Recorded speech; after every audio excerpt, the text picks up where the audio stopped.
Hey, today I'm going to show you how to make chocolate truffles.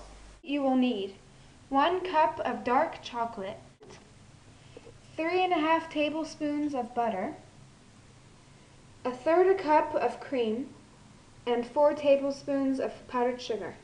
The type of chocolate you use is really important, seeing as it's the main ingredient in the truffle. So it's best to use dark chocolate, about at least 60%, unless the person you're making for doesn't like dark chocolate.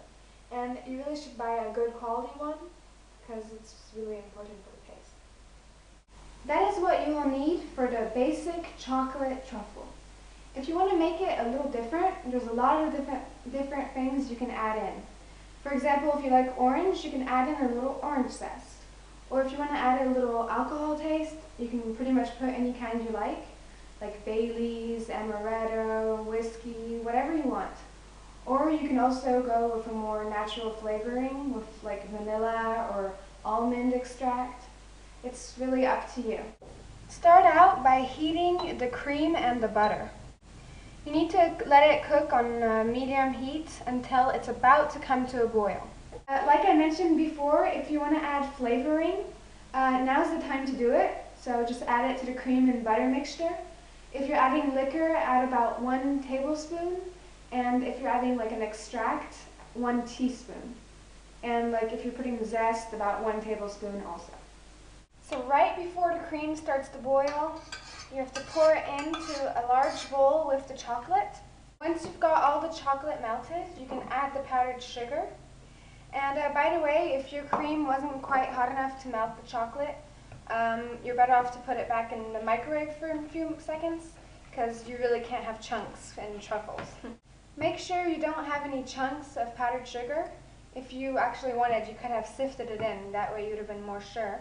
Or if not, you can just kind of go with a fork, like I'm going to do, to make sure and get rid of them all.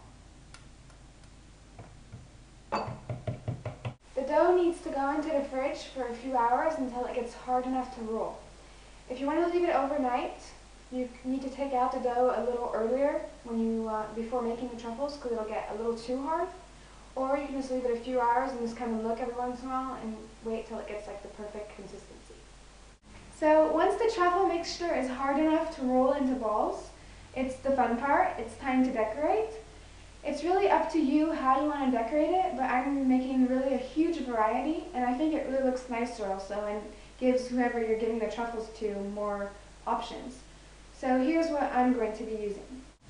Some cocoa powder, which is really great because the bitterness of it counteracts with the sweetness of the truffle itself. Some coconut, shredded.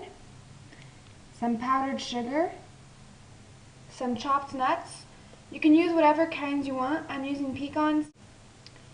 Some melted white chocolate, which I melted in the double boil method. You know, you just kind of put the bowl above boiling water and then just stir until the chocolate melts. I did the same with some milk chocolate and with some black chocolate.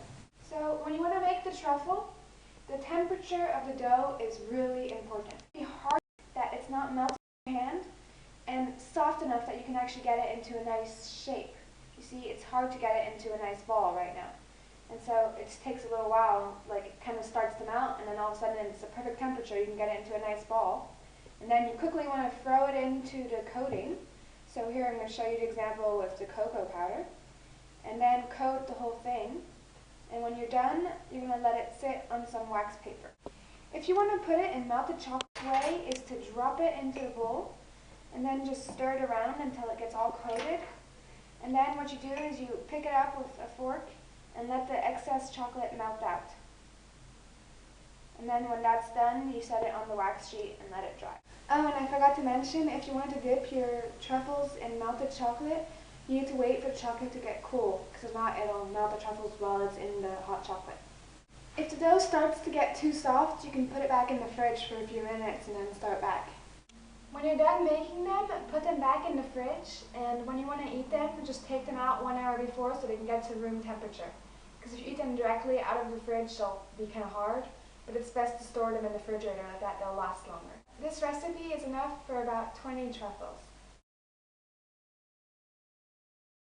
And that's how you make chocolate truffles in Morgan's kitchen. Bon appétit!